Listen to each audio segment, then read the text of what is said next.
आज हम जिस प्लांट की बात करेंगे उसका नाम है बीजक। बीजक को ही विजयसार या फिर असन भी कहा जाता है, तो इसे विजयसार या फिर असन के नाम से ज़्यादा जानते हैं, बीजक के नाम से कम जानते हैं। बीजक हिंदी नेम होता है इसका विजयसार, इंग्लिश में बोलते हैं इंडियन कीनो ट्री या फिर मलाबार कीनो ट्री। इसका नाम बीजक क्यों है? क्योंकि इसके फलों में बीज उन्नत होता है या फिर इसके बीज जो हैं वो छोटे होते हैं, इसलिए इसे बीजक कहा जाता है। विजयसार क्यों कहते हैं? क्योंकि इसका सार यूज़ किया जाता है। इसका बोटेनिकल नेम होता है टेरोकार्पस मार्सुपियम। टेरोकार्पस जो है वो इसका जीनस नेम है, मार्सुपियम इसका स्पीशीज नेम है।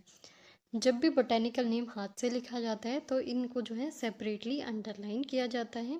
जो कार्पस वर्ड है वो फ्रूट के लिए यूज़ किया जाता है। टेरोकार्पस का मतलब होता है विंग्स के साथ फ्रूट। इसका जो फ्रूट है वो विंग्ड होता है। मार्सुपियम का मतलब होता है इसके फ्लावर्स जो हैं वो पाउच बियर करते हैं, इसलिए इसका नाम है टेरोकार्पस मार्सुपियम। आपने मार्सुपियल्स का नाम भी सुना होगा। बेसिकली वो एनिमल्स जो कि अपनी स्किन की पाउच में अपने बेबी को होल्ड करते हैं उन्हें मार्सुपियल कहा जाता है, जैसे कि कंगारू हो गया। तो उसी तरह से इसका नाम भी मार्सुपियम है क्योंकि इसके फ्लावर्स के अंदर पाउच प्रेजेंट होता है।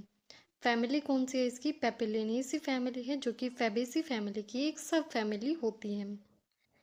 तो फेबेसी या फिर लेग्यूमिनेसी फैमिली जो है वो फलियों वाली फैमिली होते हैं। इसके अंदर जो है बेसिकली फलियां लगती हैं, तो बीजों के अंदर भी जो है फलियां देखने को मिलती हैं।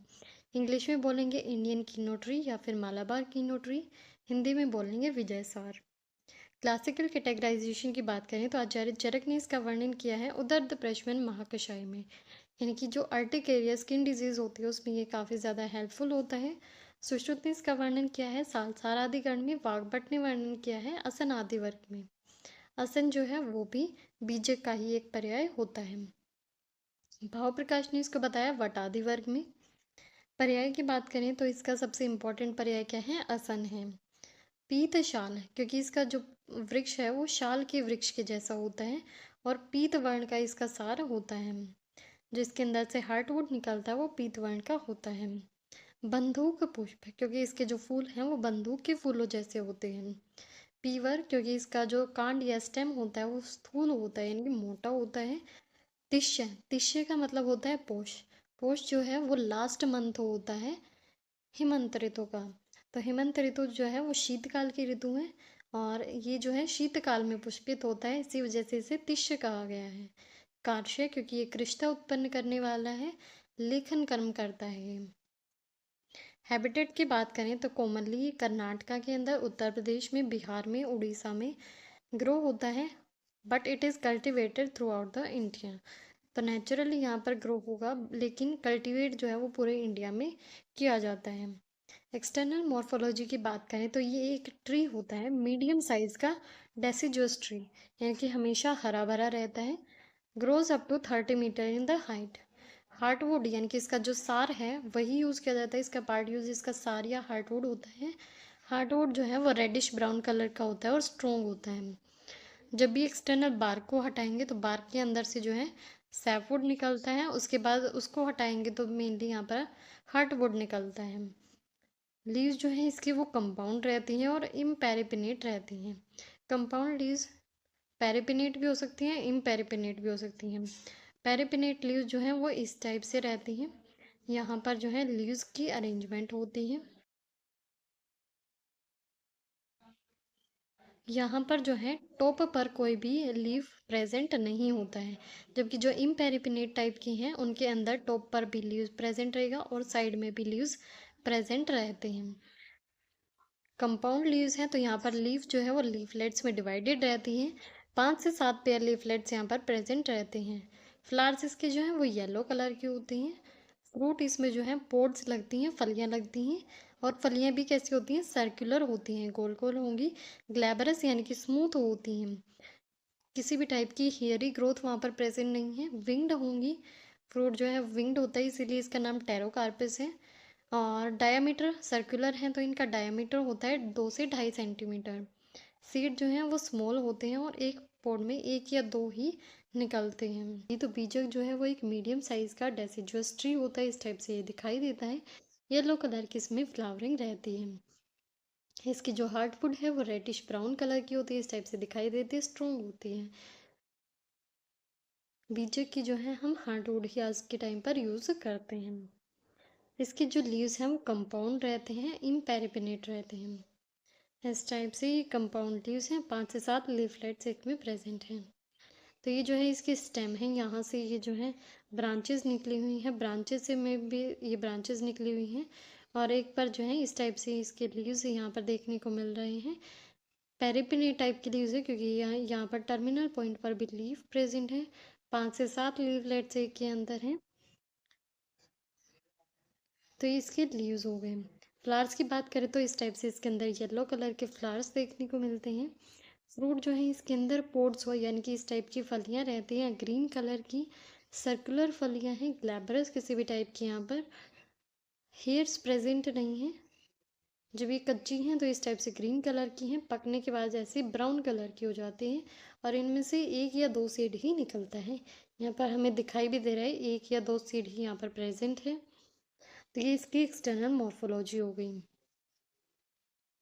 रस पंचक की बात करें तो रस में ये जो है कषाय और तिक्त रस वाला होता है। गुण में लघु और रुक्ष होता है। वात वाले ही गुण है, यहाँ पर वात वाले ही रस हैं।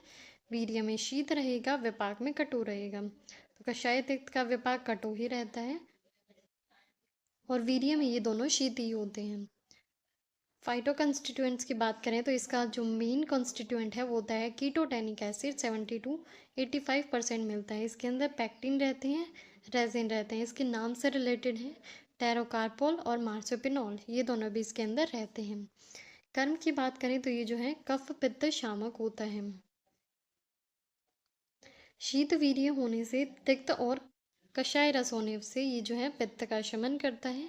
कटु विपाक लघु रुक्ष होने से कषाय और तिक्त रस होने से ये जो है कफ का भी शमन करता है। मुख्य कर्म क्या रहता है? कुष्ठग्न होता है, कुष्ठ का नाश करता है। उदर्द प्रश्न महाकषाय में बताया है कुष्ठ नाश है और उदर्द नाश है। मधुमेहग्न डायबिटीज़ में बहुत अच्छा काम करता है। आजकल असन के जो बर्तन हैं वो काफ़ी ज़्यादा ट्रेंड में है डायबिटिक पेशेंट्स के लिए। जो डायबिटिक पेशेंट्स हो इसमें खाना रख के खाते हैं तो उस वजह से डायबिटीज़ को कम करने वाला है। तो कुष्ठग्न है, मधुमेहग्न है और उदरनाशन है। अगर इसका लेप के रूप में प्रयोग करते हैं तो बाह्य प्रयोग करने पर ये शोथहर होता है, संधानीय होता है, कुष्ठग्न होता है और केश्य होता है। आभ्यंतर जब प्रयोग करते हैं तो ये स्तंभन करने वाला है। कषाय रस तो स्तंभन करेगा, कृमियों का नाश करेगा, पित्त का नाश कर रहा है तो रक्त पित्त का भी शमन करेगा और स्तंभन करने वाला था इसलिए मूत्र का भी संग्रहण करता है, संधानीय होता है, लेखन है, रसायन है और योनि दोष को हरने वाला होता है। फार्मेकोलॉजिकल एक्शंस इसके मॉडर्न के हिसाब से देखें तो ये ब्लड प्योरीफायर होता है क्योंकि रक्त पित्त का शमन कर रहा है और पित्त के ऊपर भी काम कर रहा है तो इस वजह से ब्लड को प्योरीफाई करता है। एस्ट्रिंजेंट होता है, एंटी हेलमिंथिक प्रॉपर्टी शो कर रहा है क्योंकि ये क्रिमिग्न था। एंड रोगाग्न था या फिर थेरापेटिक इंडिकेशंस की बात करें तो इसको यूज़ किया जाता है मेनली रक्त पित्त के अंदर। मधुमेह के अंदर सबसे ज़्यादा इम्पॉर्टेंटली इसको यूज़ किया जाता है। लेखन कर्म कर रहा था इसलिए मेदो रोग का नाश करता है। कुष्ठग्न होता है, कुष्ठ में यूज़ करेंगे। अतिसार और प्रवाहिका में यूज़ करते हैं। स्थूल्य में और प्रमेह रोग के अंदर यूज़ किया जाता है। रक्तज विकारों में रक्त पित्त में यूज़ करते हैं और जब स्किन डिजीज़ होगी जैसे कि कुष्ठ है, उदर्द है, श्वेत्र है, विसर्प है, इनमें यूज़ करेंगे। शोथ के अंदर यूज़ करेंगे। आमयिक प्रयोग की बात करें तो सभी प्रकार के जो कुष्ठ होते हैं वहाँ पर बीजक का और खदिर का प्रयोग करना चाहिए। शिरोगत रोगों में शिरोविरेचन के लिए असन का निर्यास यूज़ करते हैं। कफ के साथ अनुबंध में अगर रक्त पित्त है यानी कि रक्त पित्त ऊर्ध्वक रक्त पित्त अगर है तो वहाँ पर असन के क्षार का प्रयोग करते हैं मधु और घृत के साथ। पैतिक प्रमेह के अंदर असन, पीपल, पाठा, अम्लवेतस इनका क्वाथ बनाकर मधु के साथ पीना चाहिए। मुख दौरगंधे के अंदर आस्य वैरस्य है या फिर दंतगत मल है, दांतों पर मल जम गया तो उसको दूर करने के लिए असन की दातुन का प्रयोग करना चाहिए। चरक सूत्र 5 की रेफरेंस है मात्रा शुद्धि अध्याय में, जहाँ पर दातुन वाले वृक्ष बताए हैं वहाँ पर असन का भी वर्णन मिलता है। विशिष्ट योग कौन कौन से अवेलेबल हैं? इसके बीजक का अरिष्ट मिलता है, असन बिल्व आदि तेल अवेलेबल है, असन आदि योग। रिसर्च अपडेट्स की बात करें तो असन का जो एक्विस एक्सट्रैक्ट है उसके अंदर इंसुलिनोट्रोपिक प्रॉपर्टीज़ मिली हैं एंड इंसुलिन लाइक प्रॉपर्टीज़। तो इस वजह से ये जो है मधुमेह के अंदर काफ़ी ज़्यादा हेल्पफुल होता है। इसीलिए आज के टाइम पर इसका यूज़ काफ़ी ज़्यादा अमाउंट में किया जा रहा है। क्वाथ है इसका जो है 50 से 100 ml यूज़ होता है, चूर्ण 3 से 6 ग्राम और निर्या जो है 1 से 3 ग्राम यूज़ होता है। सभी जो है इसकी स्टैंडर्ड डोज ही हैं यहाँ पर। तो इसी के साथ हमारा आसन या बीजक या विजय सार भी यहाँ पर कंप्लीट हो जाता है।